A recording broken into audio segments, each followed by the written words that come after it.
හදාගත්ත page එකට personal details දෙන්නේ කොහොමද? ඔන්න දැන් අපි ඉන්නේ අපි අර හදාගත්ත page එකේ. අපිට දැන් පුළුවන් අපේ page එකට තොරතුරු ඇතුළත් කරගන්න. ඒකට ඔයාලට මේ පේනවා මේ උඩ තියෙන දකුණු අත පැත්තේ උඩ තියෙන පැන්සල මාක් එක උඩ ටච් කරලා යන්නත් පුළුවන්. එහෙමත් නැත්නම් අපිට පුළුවන් මේ details කියන තැන තියෙන පැන්සලක මාක් එකක් එතනින් හරි මේ contact info කියන තැන තියෙන පැන්සල ලකුණ හරි උඩ ටච් කරලා තොරතුරු ටික ඇඩ් කරගන්න. මෙතන උඩටම ආපුහම about you කියලා දාලා තියෙනවා. එතකොට මෙතනින් අපිට කරන්න තියෙන්නේ අපේ page එකෙන් වෙන්නේ මොනවද? අපේ page එකේ අරමුණ මොකක්ද? එහෙමත් නැත්නම් page එකට welcome එකක් දෙන්න. පොඩි විස්තරයක් ඇතුළත් කරන්න තියෙන්නේ.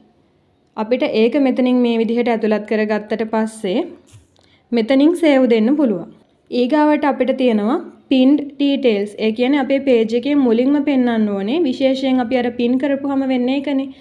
ඒ විදිහට පෙන්වන්න ඕනේ තොරතුරු මොකක්ද කියන එක තමයි මෙතන තියෙන්නේ.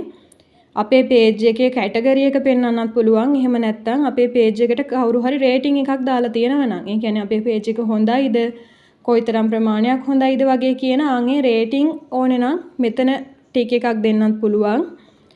මේ විදිහට දෙකම ටික එකක් දාලා සේව් කරලා තියන්නත් පුළුවන්. මේ රේටින් කියන එක විශේෂයෙන්ම අවශ්‍ය වෙන්නේ නැහැ. අපි ඒ හින්දා මේ විදිහටම තියලා යනවා තව ටිකක් පහළට. ඊට පස්සේ අපිට පුළුවන් අපේ page එකේ category එක අපි හදනකොටම දුන්නානේ comedy club කියලා.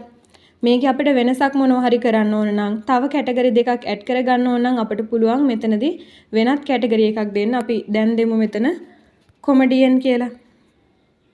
ඔන්න මේ විදිහට. ඊට පස්සේ save දෙනවා. දැක්කනේ අර comedy club කියලා තිබ්බ එක comedian කියලා වෙනස් වුණා.